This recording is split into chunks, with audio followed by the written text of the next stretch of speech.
Nyumbani Kwa. Bana, kama kawaida hii ni Classic TV.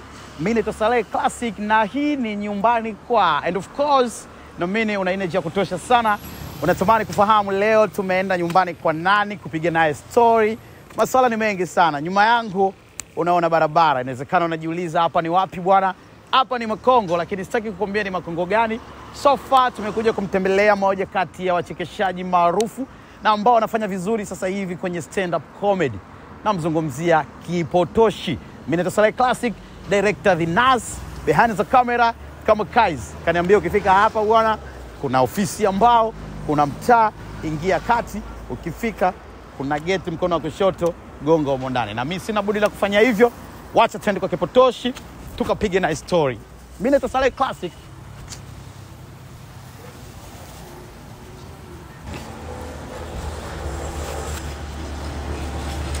Vipi? Kama kawa? Niaje? Fresh. Dada. Sasa hizi. Mzima. Uko poa? Sasa hizi. Poa, mbona kaka kunanukia mnapika nini? Ugali. Wali. Tayari au bado? Hizo ni nyama? Zimechemshwa? Ni za nini? Kama ulivyosema sio za kula basi nikajua haziliwi. Wewe unakula nini? Mbona umeweka na njegere? Ni nini hizo? Choroko. Ni tamu? Sana. Tuone.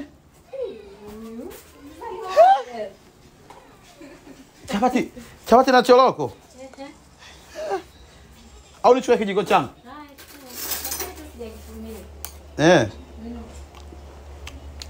Chapati na choroko, unajua sijai kula. Tamu. Na nyama? Kimoja nichukue. Nasi. Napewa nyama. Nichukue ipi? Napenda nyama mafuta. Yep. Sitakuwa sijabadilisha share za nani kweli? Utawafanya kazi. Kipotoshi kanaambia na geti hili. Ile huko. Baadaye sitakuwa baba tayari. Nitakuja. Maji ya kunawa. Nimejilamba. Labda maji ya kunywa. Kuna maji ya kunywa? Hata soda. Nitalipia. Baada nitarudi baadaye. Hodi.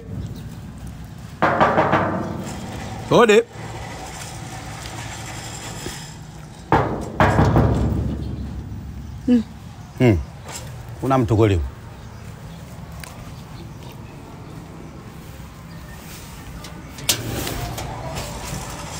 Nabii?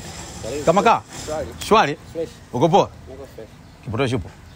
Kipotoshi yupo. Yupo ndani? Yupo. Basi poa. Karibu sana. Fresh. Ile gari lake?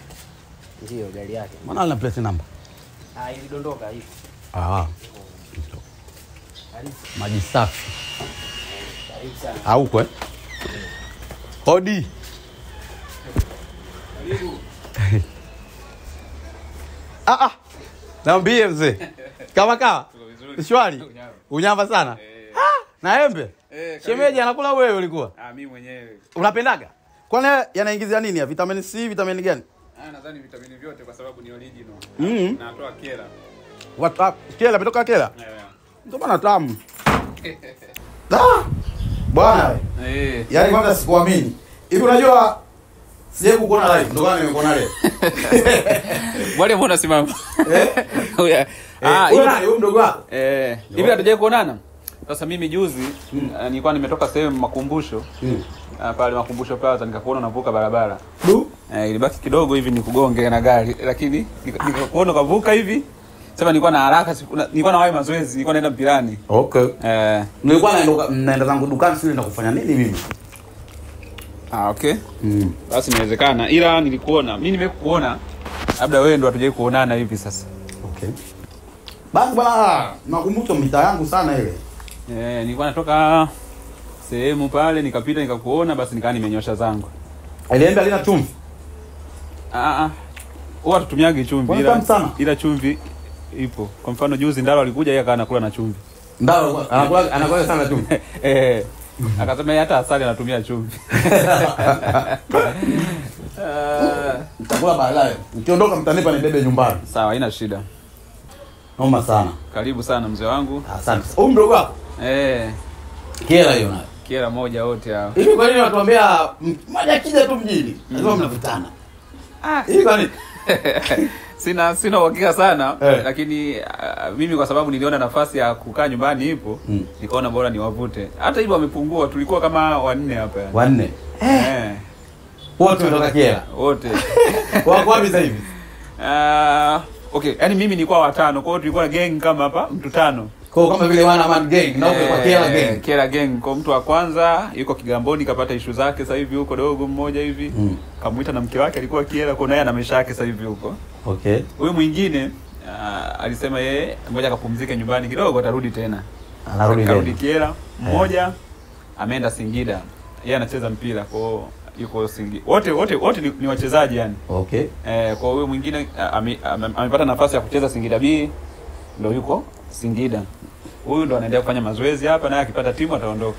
Na wewe pia mwenyeji pia unapiga mpira vile vile. Mimi ni mazoezi tu kwa ajili ya kulinda mwili, lakini sio kwamba ni ndoto kama hawa sasa wao ni yani wao wanataka watoboe maisha kupitia mpira yani. Wanataka wewe kama kina Pakome hivi.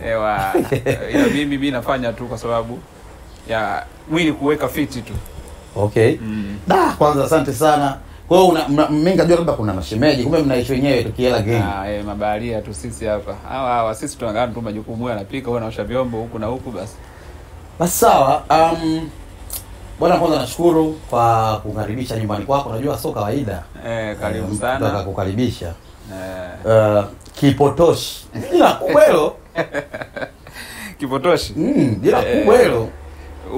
Yaani kubwa kwa maana ajua kubwa tu Tanzania. Wewe utamtamka hilo jina sehemu gani watu wasilijue? Kweli kabisa. Ilianzia wapi? Yaani hilo jina Kipotoshi limetokana na nini? Yaani ile siku ya mwanzo yani alokupa jina ni nani au ulijipa mwenyewe kwa sababu gani? Okay, sasa hili ni jina la urithi. Okay. Unajua sisi kule Kiela kwa zamani kidogo, sasa hivi watu wanabadilika, lakini zamani vijijini kule walikuwa hawezi kukupa jina geni. Lazima akupe jina tu la anti yako, mjomba, nani, yani lazima atakupa la babu yako, yani la kwenye ukoo. Walikuwa wanadumisha majina kwamba liweze kubaki.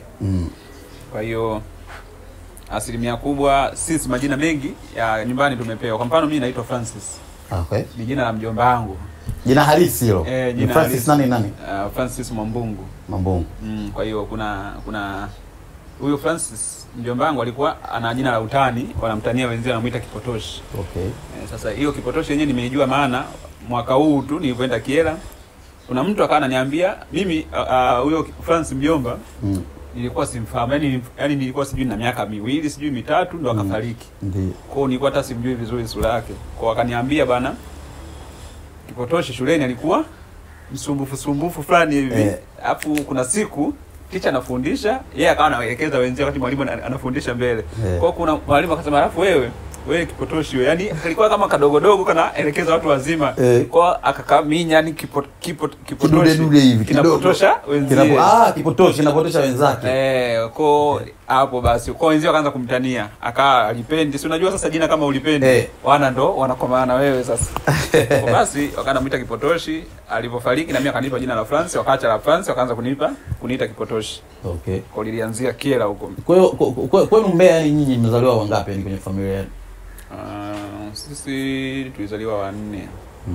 Ila mmoja wa mwisho alifariki kwa kama mbaki 3. Lakini pia mimi na ndugu wengine upande wa mzee huko. Okay. Ambako huko kwa mzee mimi ni wa pili kutoka mwisho. Wapo wengine wapo wengine 2. Sawa. Na yani maisha yako, najua kuna mtu sasa hivi anajifunza kuchekesha huko, anataka awe kama Kipotoshi. Kwa hiyo tunatamani kukujua maisha yako bwana, umesoma shule gani kule Kiela? Harakati zilikuwa kuaje, imekuwa kuwa vipi mpaka ukaja Dar es Salaam? Ni story ndefu, tutaiminyaminya kidogo. Tupe hata kwa urefu. Yaani tunapiga story leo. Muda upo. Okay, mimi ni miongoni na hisi mwa watu ambao sijawahi kulelewa na wazazi, yani sijabahatika kulelewa na wazazi wote wawili. Maisha yangu mimi nimejilea na kulelewa na watu tu baki kabisa ambao sio ndugu zangu, wengine ndugu zangu. Kwa hiyo Kyela, nilizaliwa Kyela, kuna kijiji kinaitwa Mpunguti huko. Kata moja Ikama. Huko ndo nimesoma darasa la kwanza mpaka la 4. Kwenda la 5 2004 nikawa nimefeli, yani kwenda darasa la 5.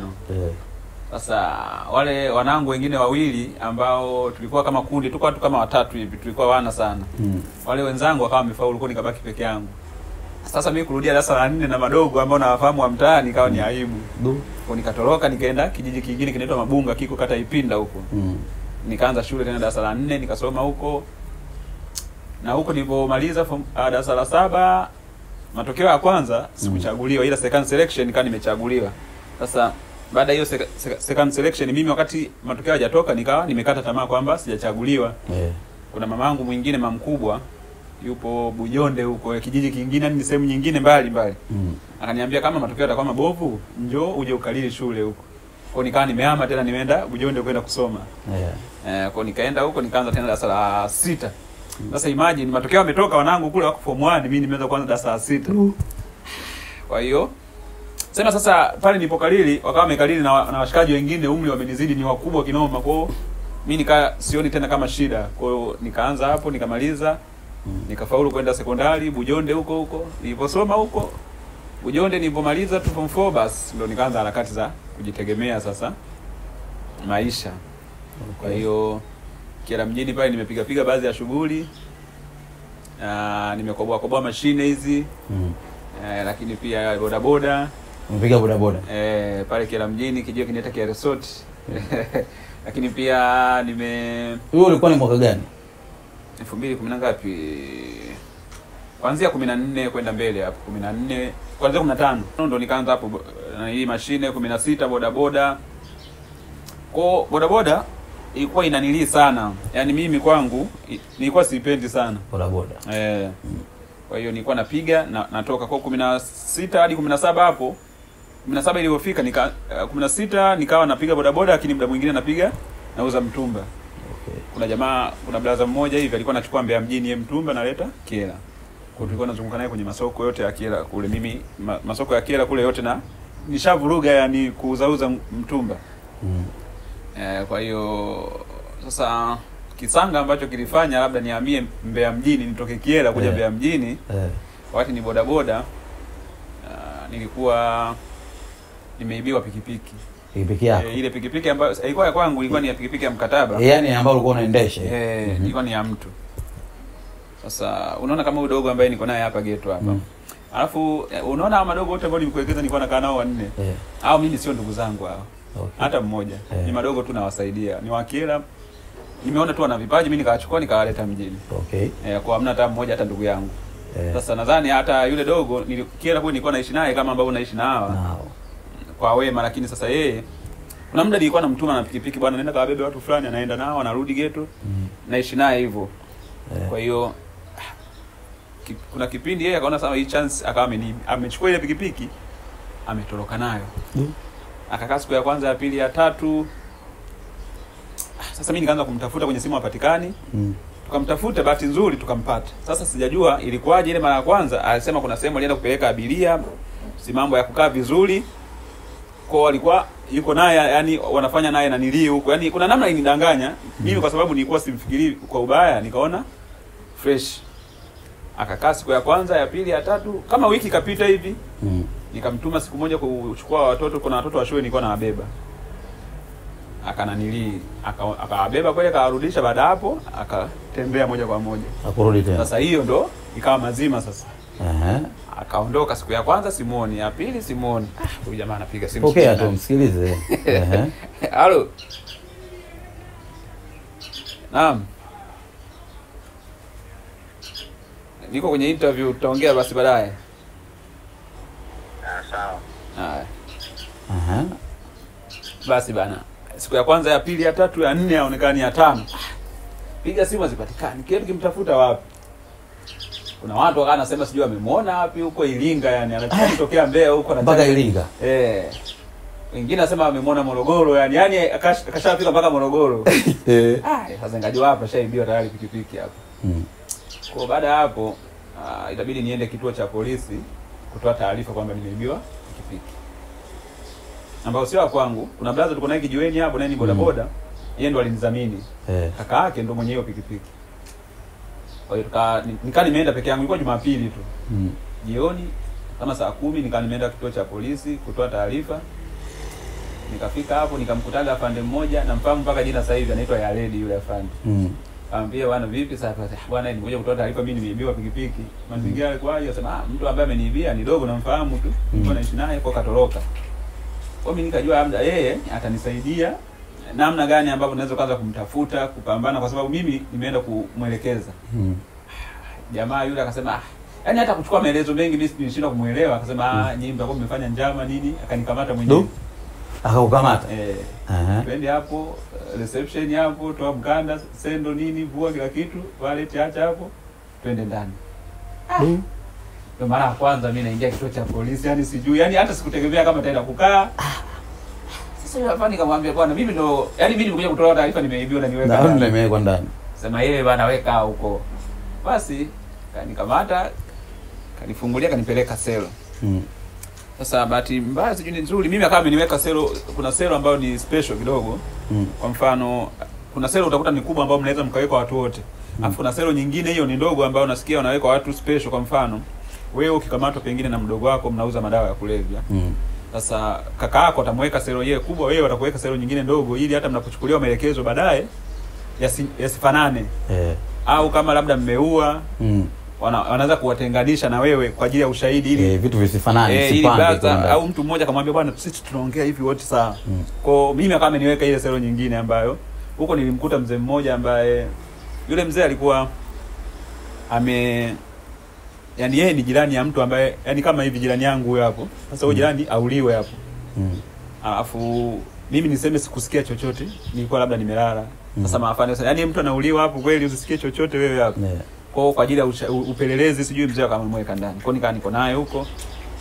Alafu kuna mtu mwingine alikamatwa alikuwa anauzaga bangi nasikia na mdogo wake. Kwa hiyo yule mdogo wake kamleta huko tuko watatu. Kwa nika nimemwambia yule bwana hiyo simu yangu basi niwapigieni nyumbani, nikawapigia home. Jumapili kesho Jumatatu akaja kuniona.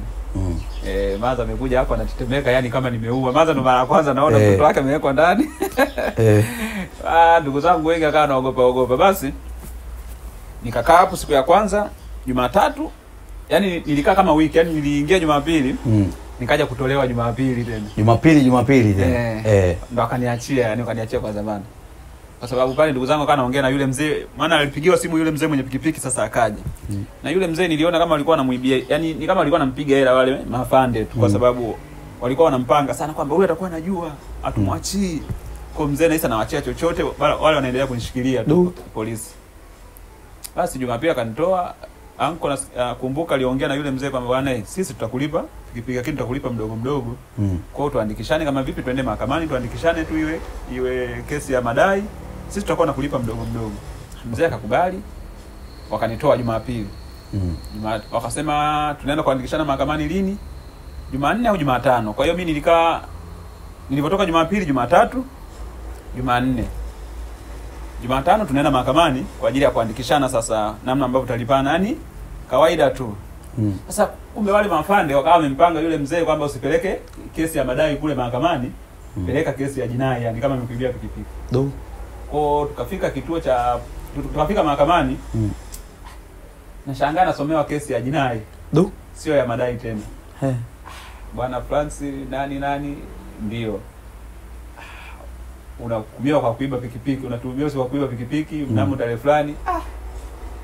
Sasa hapo nikana kataa. Na sheria za mahakamani ni mbaya sana yani kama uzijui. Kwa sababu hata kama hujafanya kitu lakini ukikubali siku hiyo hiyo hata kama mashahidi hawapo yani wewe ni hukumu siku hiyo hiyo. Kwa hiyo mimi siku hiyo ningejichanganya kwamba ndio labda ili tuje tulete mashahidi wao waje wakatae, mimi nishakula kwangu. Basi mimi nikamwambia hapana, akasema ulikamatwa sehemu fulani, nikakataa kwa sababu mimi sikukamatwa, mimi nijipeleka mwenye kituo cha polisi. Basi akasema unawadhamini wawili, nikasema yule afande yule nanilia hakimu alikuwa ni mama mdada tu, nikamwambia iwapo waje na barua. Sasa kumbuka sisi tulikuwa tumeenda kwenye kesi ya madai tu. Kwa hata ndugu zangu hakujiandaa na barua yoyote ya zamana yani. Basi akasema kama hawana barua waende kwa mwenyekiti wako wa mtaa wakaandikishe, wailete hapa kabla mahakama haijafunga muda wa kazi, watakukuta umekaa hapo. Kama atachelewa utaenda mahabusu, watakuja kukuchukua siku yoyote. Kwa tulikaa hapo, mjomba anahangaikia huko. Akawa amekosa bana, sijui mwenyekiti wa mtaa yupo kwenye kikao cha halmashauri kutoka sijui mpaka saa 10 na huko anafunga si saa 8 saa 9 si huko mahakamani. Basi wakanikamata hapo na madogo wengine, tulikuwa wengi tu. Wakatupeleka magereza sasa. Kwa mara ya kwanza tena, yani tokea yani umeona nimekaa mtaani Jumatatu na Jumanne. Jumatano mimi nimevaa kibisho tu. Wakanipeleka magereza, ndo mara ya kwanza naingia jela tena. Umekaa muda gani huko? Jela nikaa mwezi mzima. Ikawaje sasa mpaka ukatoka? Kesi ilikuwa haina yani mashahidi walikuwa hawaji, kwa hiyo hakimu aliamua kuinanili kuachana nayo tu. Kwa hiyo baada ya kutoka baada ya kutoka baada ya kutoka, kwa sababu nilipokuwa hata kule ndani magereza nikaa napiga mahesabu, yani mimi nikishinda hii kesi sikai tena Kyela yani. Tabii niondoke zangu tu nikajitafutie maisha Mbeya mjini au Dar huko, nitapotea kokote huko, ila Kyela sikai tena. Kwa nikaa niko huko ndani nawaza sio kwa kesi yangu, na hisi nakumbuka niliingia tarehe 9 nikatoka tarehe 28. Ukijumlisha na ile wiki moja ambayo nimetoka kusota tena kule kituo cha polisi. Kwa hiyo nilipotoka nikakaa mtaani kidogo. Nikawa ni geto langu nikauza baadhi ya vitu vingine nikaviacha nikavifungia geto, nikasepa zangu nikaenda Mbeya mjini. Mbeya mjini kuna mwanangu pale alikuwepo, tulikuwa tunasoma naye Kyela. Akanipokea. Nikaanza kukaa kwake. Sasa mimi wakati huo pia natoka hapo nilikuwa na mpango wa kusoma journalism. Kwa nimetoka Kyela nina mpango wa kwenda Mbeya mjini kusoma journalism. Kuna mtu nilikuwa naongea naye anafundisha pale chuo, huyo mwalimu. Basi nikakutana naye nikakaa kama miezi 3-4 hivi. Dili za hapa na pale, kwa sababu nilikuwa nishauza na vitu kule, nikaanza kusoma journalism and mass broadcasting pale Mbeya mjini. Kwa hiyo nikaa niko hapo napiga baadaye tena hadi kama nikatia njiani. Sasa hivi sikumalizia hata diploma, nikapiga tu certificate, nilipoenda zangu huko field kuna radio nikapiga hapo. Basi sasa radio gani? Bomba FM ya Mbeya.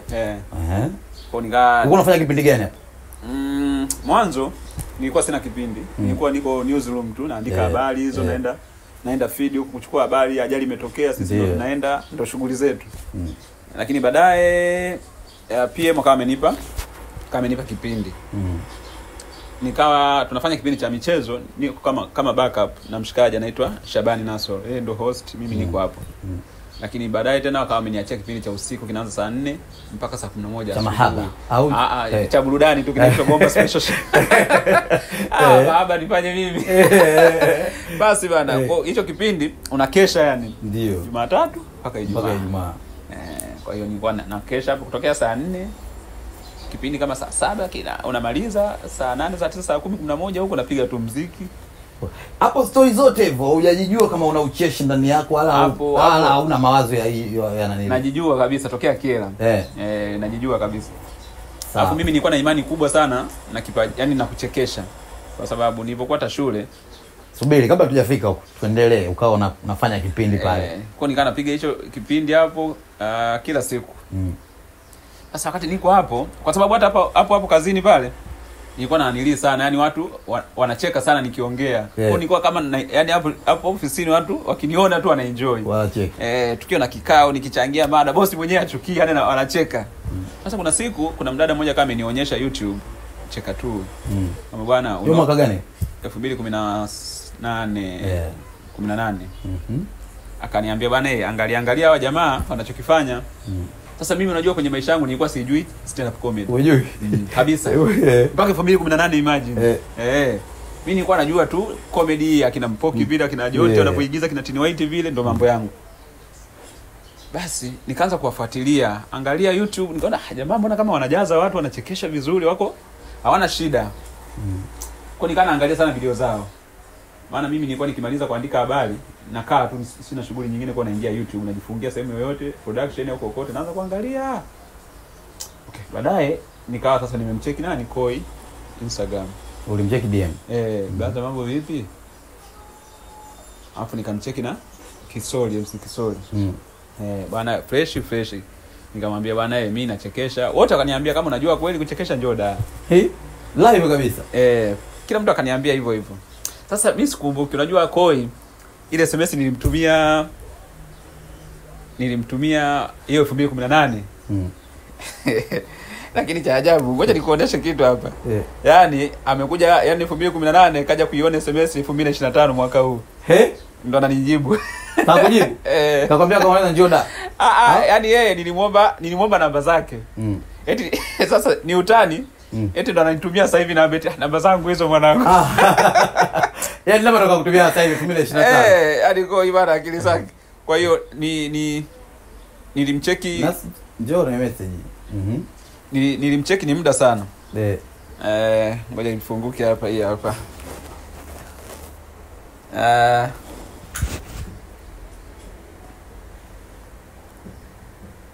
Sasa huku hizi ameshamtumia kaka habari 2018. 18? Sawa, namba yangu hiyo nina shida sana na wewe kaka. Sasa hizi hapa, hizi ni picha nishapost Instagram. Yeye kumbe ukujua aoni, anakuja kucomment tu hapa. Sasa baadaye ndo anaona hapa, baza naomba namba yako, ndo kanitumia hapo akacheka. Ndo akaniambia eti niambie kaka nakusikiliza. Yaani ameshajishtukia mwaka gani huu? Mna chat lakini mbona hujamfollow? Na yeye hajakufollow. Sasa hapa kuna kipengele kidogo.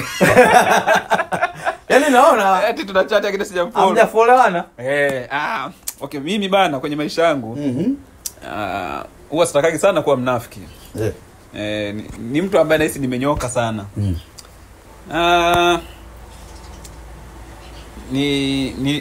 Wakati niko Kiera sasa hapo Mbeya mjini. Nadhani yeye atakuwa surprise. Ni blaza wangu ambaye tunashinda naye muda mwingi. Na anajua na yeye. Nani huyo? Koi. Alikuwa mnashinda pamoja? Sasa hivi tunashinda. Sasa hivi okay. Nitajua yuko Kiera. Wakati niko Mbeya mjini, baada hapa si nikamfollow. Nilipokuja cheka tu na perform tuko yani karibu kabisa, maisha naenda. Tumekaa kama miaka miwili hiyo mpaka tumegombana hapo katikati. Yani yeye anajua na account hajawahi kunifollow back. Mimi sio shida, mimi nikimfollow mtu hata asiponifollow back yeye sio kipengele. Kwa hiyo tumekaa akunifollow back. Sasa nadhani baada ule ugomvi. Baada ya ugomvi wetu sisi na wao, nahisi kuna sehemu alienda kufanya interview kituo kimoja cha radio. Kuna vitu ambavyo aliongea personally sikupenda. Subiri, tusiendelee sana. Tunaenda huko. Tusikatishe utamu. Ulimcheki yeye na jamaa, akamwambia kama unaweza njoo da. Kwa hiyo nikasema okay, 2018 nikatoka Mbeya, nikaja da. Mwezi wa 12 nakumbuka. Sasa huo mwezi nimekuja, wao ndo walikuwa wanafanya anniversary na hisi mwaka wa pili. Subiri. Wakati huo da huko una ndugu na washikaji ama hauna vitu? Nilikuwa na baba zangu ambaye ni mtoto wa mama mkubwa. Kwa yeye alikuwa anajua nasoma journalism. Yeye ni mtu kidogo wa dini mstaarabu. Kwa nilichokifanya nilijua kwamba nikimwambia kwamba baza nataka unisaidie na kuja huko dawa kuchekesha, asingenikubalia. Kwa nikamdanganya kwamba nakuja kufanya feed TBC. Akasema sawa basi kama ndio hivyo njoo. Yeye alikuwa anakaa Goba huko. Basi nikaja, lakini mimi safari sasa ushakubaliwa uje kufanya field sasa, yani mchakato wa kuandaa safari wakati unatoka Kile ndo unakuja da. Na ndio ilikuwa mara yako ya kwanza kuja da. Nilikuwa natoka Mbeya mjini sasa. Natoka Mbeya mjini. Kwa hiyo ulikuwaje? Kuna washikaji uliwaaga, kuna watu uliwaaga, watu hukuaga, ima ilikuwaje? Kwa Mbeya sikuaga kwa sababu nilikuwa sina uhakika sana. Hata pale Dioni niliomba tu kwamba kuna kikao cha familia kipo da. Tunaenda kukaa na kaa wiki nzima. Nikaongea na boss na watu wakanikubalia pale viongozi. Nauli ulikuwa nayo lakini. Nauli nilikuwa nayo. Kwamba vyovyote nauli nilikuwa nayo kwa sababu baadaye pale nishakuwa mkongwe sasa, nimekaa redioni. Hata nikienda kuchukua habari huko sijui wapi huko madiwani nini, wanangu wengi nilikuwa napata posho kimtindo. Kwa nikaa nimejikusanya, nikaa nimekuja, akanipokea blaza hapo nikakaa. Kwa nilikuwa natoka kwake Goba naenda zangu Sinza, kule alikuwa anakaa Koni. Alikuwa anakaa Sinza kule. Kwa hiyo tunafanya lieso. Sasa alikuwa anaanza lieso saa 10. Napiga lieso utakuta mpaka saa 3 usiku. Kwanza mchakato wa kurudi tena Goba ilikuwa ni kipengele. Sawa, to stop hapa. Hapo ndo ushakutana na Koi, umeshafika da. Turudi sasa. Kwa hiyo nitembee kwanza ndani kwako, alafu tutarudi tuendelee na story. Ama kwanza ndo sebleni. Nataka chagua hizi rangi hizi. Maana mbona kama kuna mdada ambaye amechagua rangi za kufanana, yani umekaa uniform kabisa. Okay, pazia nadhani walishirikiana na watu wawili. Kuna madam mmoja anaitwa Mwilwat, yeye ndo furniture zote nachukua kwake. Okay. Lakini pia kipindi hicho nilikuwa na mwanamke wangu mmoja hivi. Na yeye alishiriki kuchagua haya mapazia. Rangi. Huyo mdada alikuwa ni mwanamke wangu, kwa hiyo akaniambia tuchukue pazia za namna hii. Hapa? Hiyo familia yangu hiyo, kwa hiyo hata ukiangalia Instagram yangu. Waisao. T-shirt ya show yangu mimi na Eliudi. Kwa yangu. Huyu ndo mtu ambaye amenilea mimi maisha yangu yote. Ndio. Huyu ni mdogo wangu kanifuata mimi. Okay. Uliniambia haukuwahi kulelewa na wazazi? Kwa wakati hata niko mdogo mpaka naondoka nyumbani 2005 Januari nilikuwa nakaa na bibi. Kwa mama baba alikuwa wapi? Walitengana. Okay. Mzee alikuwa ameenda huko kawa ameoa tayari. Okay. Alafu maza tulikuwa tuko naye hapo nyumbani, lakini alikuwa anakaa sehemu nyingine. Kwa ulikaa kwa bibi? Mimi nilikuwa nakaa sana kwa bibi. Hata nilipotoka hapo nilikuwa nasoma sehemu, nilikuwa nikirudi likizo. Narudia kwa bibi, sirudi kwa maza. Kwa mpaka leo bibi mkubwa yupo, father yupo? Mama na bibi wote wamefariki. Okay. Mama bibi huyo kafariki 2024. Okay. Mwaka jana hiyo. Mwaka jana. Pole sana. Ila mama alifariki 2017. Hapo kabla hujaja Dar hapo. Kabla sijaja Dar. Okay. Maza alifariki nikiwa Mbeya mjini. Bibi hapo ushakuja. Bibi niko huku Dar tayari, msanii kabisa. Alikuwa anaishi vizuri lakini hajui nafanya nini. Sawa. Hapo una DStv na Azam unaangalia kila kitu. Mimi mtu wa mpira, kwa hiyo nadhani kwa mbele ni mpira, hamna kingine zaidi hapo. Sawa. Nipeleke. Hii nyumba ina vyumba vingapi? Na vyumba 3. Wenzetu. Bwana Mbela Kela tamu jamani. Mbela Kela. Talirudia baadaye. Tuanzie huku sasa au watu. Tuanzie jikoni. Nilikuwa najiandaa kupika. Umepika leo? Umeniwahi. Mashallah. Vitu gani mchelewa hapa? Tutapika tu. Hapa nilikuwa nachemsha. Ulikuwa unachemsha nyama? Sasa nyama katoka tupata hata supu wakati tunasubiri msosi. Hivi kumbe unaweza kanywa wenyewe. Sisi tunajua watu wa Kenya tumezoea kunywa supu mpaka kuwe na ndizi tena.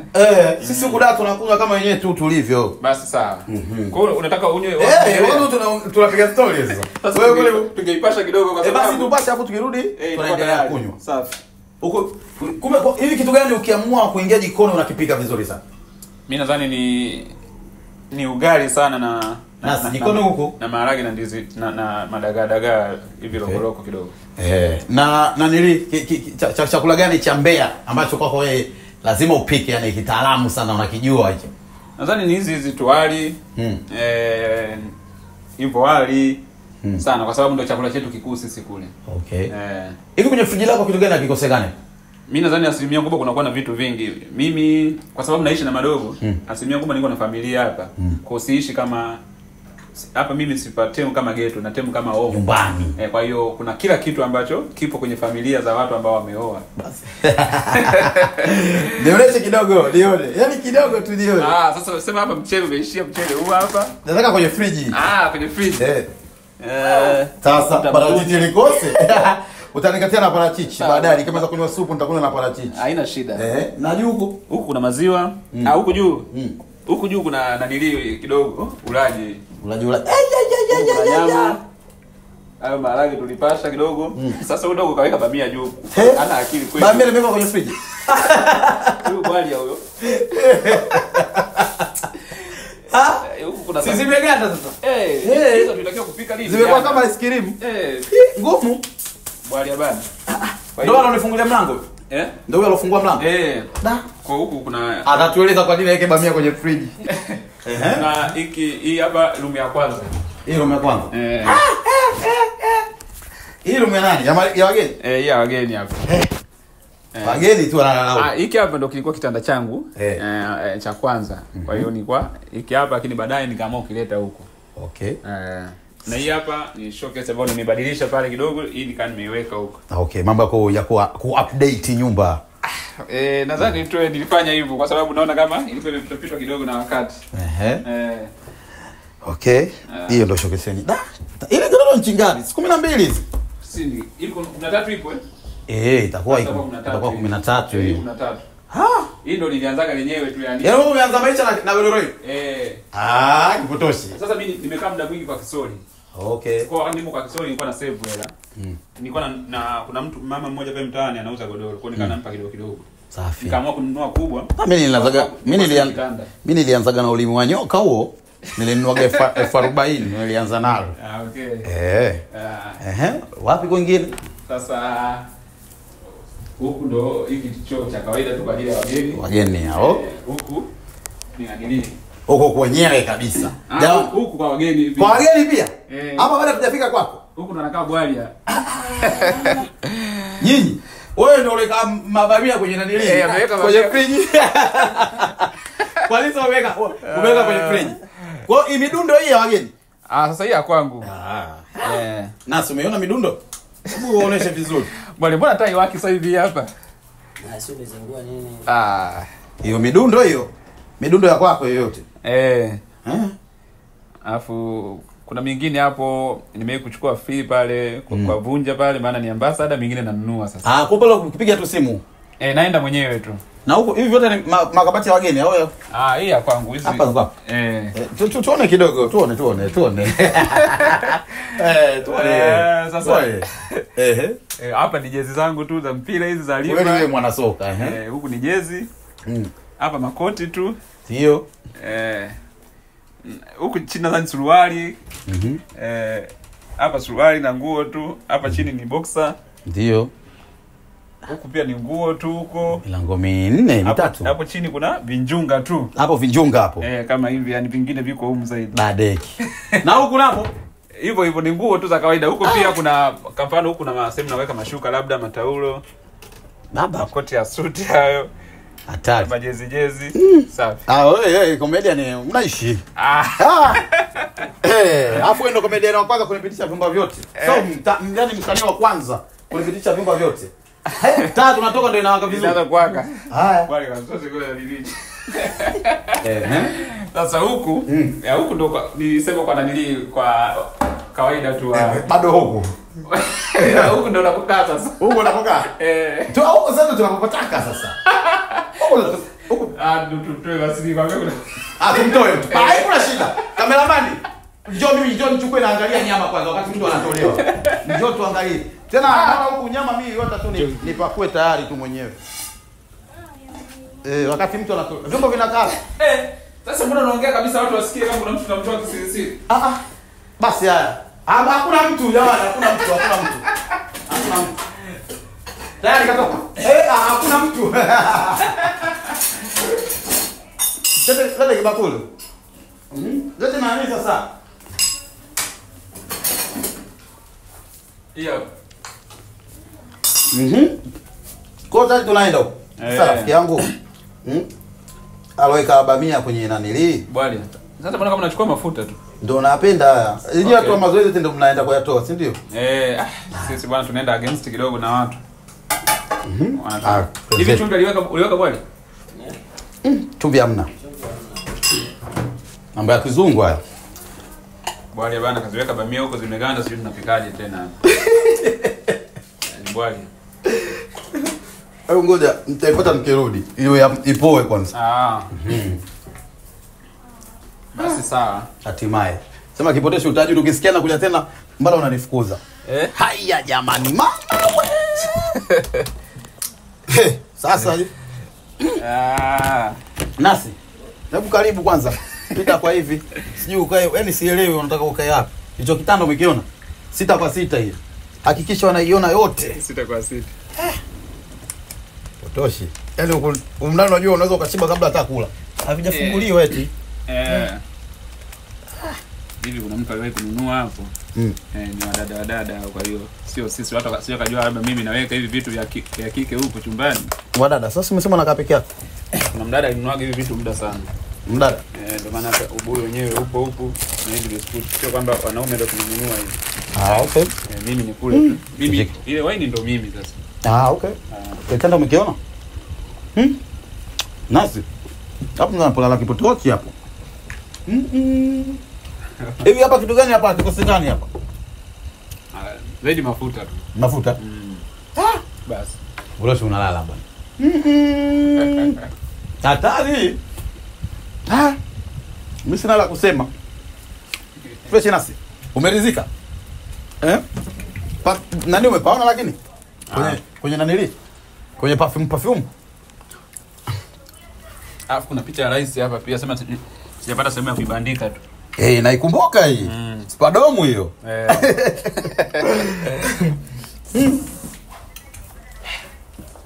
Tuchukue supu yetu sasa. Sijasahau.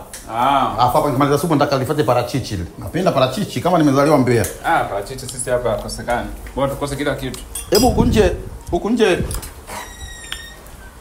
Kiboresho simtenki. Sasa si nyumba za watu ndugu yangu. Hivi gari lako la ngapi kumiliki? Ndo la kwanza hilo. Mbona umeanza kirahisi? Yaani mbona umeanza maisha kirahisi? Maraisi. Gari la kwanza kumiliki BMW. Mimi nilijua labda itakuwa Vitz, labda sijui nini. Sasa ni sifa tu. Ila ndio hivyo, yanatesa sana haya magari. Golero lako la kulelea nchi 13. Sasa si nimesema nilikuwa nakaa kwa Kisori, kwa hiyo niliona uhakika zaidi wa kusave hela. Sio kama nilikuja tu na kwanza maisha hapa. Huku ni wapi? Wapi huko nakukaa? Huku kwenye hichi chumba. Hicho ni kama kuna store alafu upande wa kule kuna choo kingine cha nje huko. Okay. Haya bwana. Tuanze ndani tukamalize story yetu. Nani kaja na kiatu cha bei?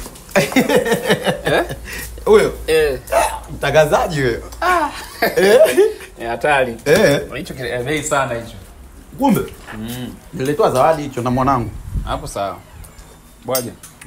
Wewe kwa nini unaweka bamia? Kwa nini bamia kwenye friji lakini? Niumbua, yani naonekana kama mimi. Tuendelee na story yetu sasa. Hapa bwana uliniambia ulipofika Dar sasa ukawa unaenda kwa nanili. Ukawa unaenda kwa Koi. Ikawaje sasa? Yaani ndio for the first time unaenda. Ulienda cheka tu au mlikutana wawili tu? Sababu nikampigia Koi, nikampigia na Kisori. Ndio. Kisori alikuwa kazini akaniambia tukutane Mlimani kwa sababu ndo wanafanya setup kwa ajili ya show kesho. Mimi nilifika Alhamisi. Wao wanafanya show Ijumaa.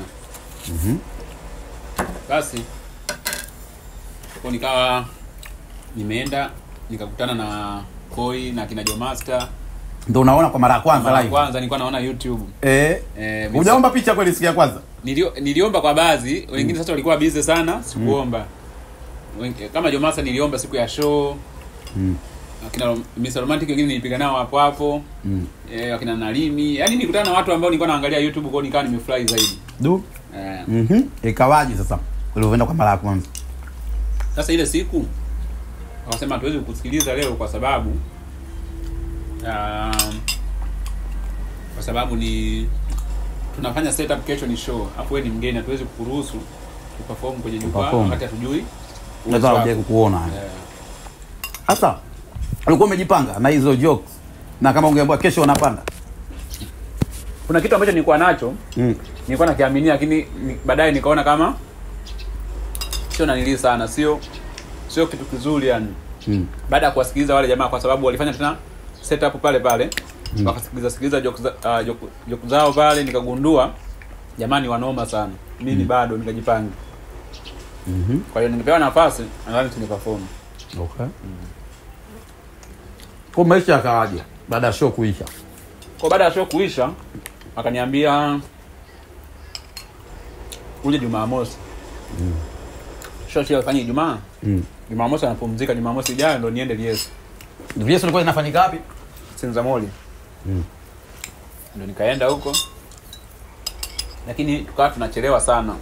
Kule nilikokuwa nakaa Goba, wao utakuta saa 2 saa 3 wameshakula, wameshalala tayari sana. Saa 3 asubuhi, usiku. Alafu mimi utakuta saa 3 ndo natoka Sinza. Kwa nafika kule ananifungulia gate alafu mgeni, kwa hiyo kuonekana wewe vipi wewe? Alafu mtu wenyewe wa dini. Kwa nikaamua kurudi Mbeya tena. Nikaona nirudi Mbeya, nikajipanga. Kwa nikarudi Mbeya. Nikakaa ndo mwezi 2019 sasa. Ulirudi tena Mbeya? Baada hapo kuja. Ndo 2018 kwa sababu ilikuwa 2018 mwishoni. 2019 nikasema sasa hapa naenda ila nikienda safari hii sirudi tena Mbeya. Ulipokuja mara kwanza ulikaa muda gani? Nilikaa kama wiki 3 kama sikosea. Okay. Nadhani sikumaliza hata mwezi. Na uliporudi Mbeya ulikaa muda gani ndio kurudi tena huko? Nilikaa miezi 5. Miezi 5? Na lakini mkaa mnawasiliana fresh? Watu wako nawasiliana nao. Kwa mwezi wa 6. Nikarudi tena. Sasa hiyo ndio nikarudi mazima kwamba bwana safari hii naenda Eiza huku irudi hata maiti fresh. Mimi tena kurudi tena huku hapana. Mdogo wangu, hebu kaniandalie ile parachichi ile, nikatekate vizuri kwenye kimeza niletee. Basi ndo nikaa nimekuja kwa mara ya kwanza hapo. Sasa hiyo sikufikia kwa ndugu, kuna mwanangu yuko Gongo la Mboto. Ndo nikaa nimefikia kule kwake mshikaji wangu. Kwa tukawa natoka Gongo la Mboto nakuja Lieso Chekatu. Ndo nafanya hivyo, natoka hivi naenda hivyo, ndo maisha kawa yako hapo sasa. Baadaye mwezi wa 8 ndo nikapata nafasi ya kuperform Chekatu kwa mara ya kwanza. Okay. Kipindi hicho kuna mdada mmoja ambaye atakiwa perform, yeye siku hiyo hakuja, alikuwa anaumwa, Malembo Smasa. Yule sinamkumbuka. Yule dada yule. Kwa wakasema Kipotoshi utapanda kwa niaba ya yule, utafungua. Kwa hiyo ulikuwa unafanya mazoezi kule, alikuwa anaelewa jokes zako. Lakini sipati nafasi, yani hamna mtu wa kumtoa hapo tena. Basi kwa nika perform siku hiyo, nadhani ndo ikawa safari yangu kaanzia hapo. Lakini ilikuwa ni wapi ulisema? Hiyo ilikuwa ni Millennium Tower. Makumbusho pale. Show yangu ya kwanza. Mimi nilijua bana watu wakiperform pengine wanalipwa hela nini unyama. Kumbe sio. Yaani nilipokuwa naona YouTube ilikuwa tofauti kidogo. Kwa hiyo nikaa nimenanilipa pale. Nikaa na perform tu na mimi narudi nyumbani kavu hivyo kama wenzangu hivyo.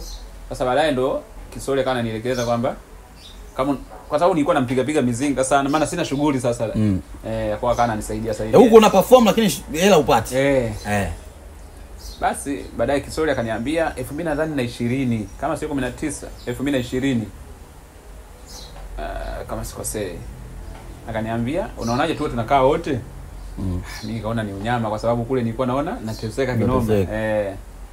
Basi ndo nikaanza kukaa naye. Sehemu gani hapo? Tabata Kisukuru. Mtoka Gongo la Mboto kwenda Tabata Kisukuru.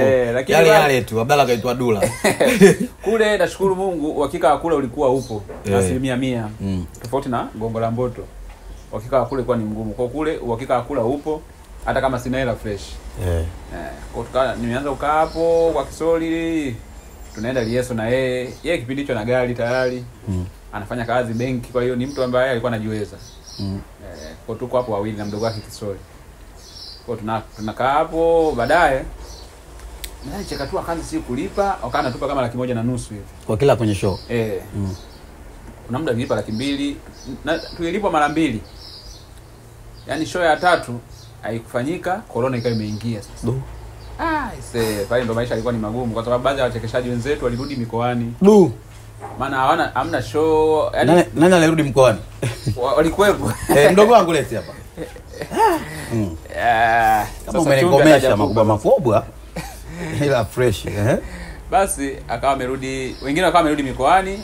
Mimi sasa nikaa bado niko kwa Kisoli. Hapo hatutoki nje, tunakaa. Baada hapo tulivorudi tukafanya show ya Koloni ilivyoisha, tukafanya show ya kwanza, ya pili tena tukagombana.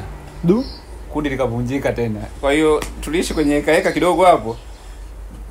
Baada ya kuvunjika ndo maisha kaendelea hapo. Sasa kuna hiyo story ambayo nitaka nikusimulie sasa ile. Ya hapo kutokufollowana. Sasa mimi kipindi chote hicho nilikuwa nimemfollow Koi. Kipindi chote hicho. Sasa baada ya ule ugomvi, mimi bado nilikuwa watu wakaanza kunifollowana huko waliobaki Chekatu. Ngoja subiri. Kwa nini sasa ugomvi sana? Sababu ni nini ule ugomvi? Ule ugomvi ule sababu yake bana ni ngumu hata kuielezea, lakini nadhani ilikuwa ni kupishana tu kwa mitazamo. Kwa sababu wale watu mimi niliwakuta Chekatu baadhi ya watu wengi. Kwa mfano Mzee Shayo, Lukinga, Kisoli, Munga, wote wakina Jomaster.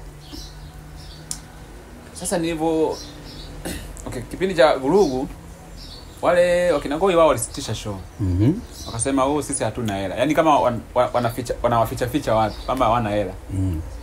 Mbona mwanzo walikuwa wanafanya hawana sababu za msingi. Kumbe ndio kipindi hicho ambacho inasemekana Diamond tayari alikuwa ameshaingia share na Chekatu. Ili kuweza kufanya nao kazi. Kwa hiyo na Diamond nasikia inavyosemekana alimention watu ambao wanatakiwa wasainiwe. Kama vile label ilivyo vile. Kwamba bwana kuna wachekeshaji 6 na wanatakiwa kwenye lile kundi lote. Wengine hatuwataki. Wengine hawatakiwi, watakuwa wanakuja kama day worker. Njoo upige unalipwa hapo, mmemalizana. Kwa hiyo kama amechaguliwa watu kama Joe Master, Madevu, mtoto wa dada, Venance, Deo, mimi. Tulikuwa kama 6. Ndio. Sasa taarifa ambazo zipo pia kwamba kulikuwa na mkataba wa miaka 10. Ambao sasa watu ndio kana uogopa sana. Mkataba miaka 10. Mkataba miaka 10 ukitaka kutoka sijui ndio kuna hizo kulipa si kama bilioni 1 sisi sasa hapo unawaza mimi hata kwenye benki hata mfukoni mwenyewe sina hata comedian hapo akitoka analipa hiyo. Sasa watu huko wakana sikia taarifa zinaenea au mikataba inakuwa migumu ni nini. Basi tukawa tumeitwa tukaongea wanasema kila mtu atasoma mkataba. Sasa hapo kundi shavurugika hapo watu tunaambiwa tu hivyo kwamba wewe utapewa sijui gari, nyumba, sehemu ya kukaa. Yaani unaidiwa maisha mazuri. Kwa hiyo unaona kuna maisha kweli lakini sasa ukifikiria miaka 10 unaona hiki kipengele hiki. Basi kwa nadhani hapo wale ambao walikuwa hawapo kwenye ile namba kule na hisi sijui wakawa na mazungumzo gani huko ndo wakina Munga, kina Kisoli, wakina Rukinga hao. Wao wakuitwa. Sasa Deo walikuwa yuko upande wa wetu huko ambao tumeitwa. Lakini baadaye akawa ameungana na wale ambao hawajaitwa. Sasa mimi sijajui ikawaje. Ndio kuna siku tu nikawa mimi niko nyumbani kwa Kisoli, maana nakaa na Kisoli. Usiku tu kama saa 5 sijui saa 4 Kisoli hajarudi home na sio kawaida yake. Akawa amenipigia simu kwamba bwana sisi tumeondoka Chekatu. Wewe vipi unabaki au unaondoka? Nashangaa. Yaani hiyo ni kama tunakwambia wewe ni yaani hujui chochote.